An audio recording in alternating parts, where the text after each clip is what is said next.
నుంచి మీకు వీడియోలు పెడతా friends. Like, share, subscribe all my friends.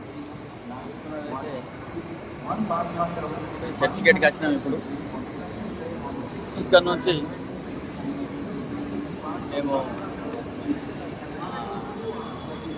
వీడియోలు పెట్టడం స్టార్ట్ అవుతుంది. మహారాష్ట్రలో ఫస్ట్ వీడియో ఇదే. ఇప్పుడు మా मुकेश भाई राजस्थान, ये बहुत अच्छा आदमी है. इनका हैदराबाद में शॉप है. शॉप का नाम बोलो. महालक्ष्मी ऑटोमोबाइल. शॉप का नाम महालक्ष्मी ऑटोमोबाइल लिंगंपल्ली. లింగంపల్లి ఏరియాలో ఫ్రెండ్స్ ఉన్నది. ఓకే ఫ్రెండ్స్, నేను ఇప్పుడే ట్రైన్ దిగినాం. మేము అక్కడ గెటప్ ఇండియా దగ్గరికి వెళ్ళిన తర్వాత కూడా వీడియోలు చేస్తాం ఫ్రెండ్స్. లాంగ్ వీడియోస్ పెడితే మీకు నచ్చ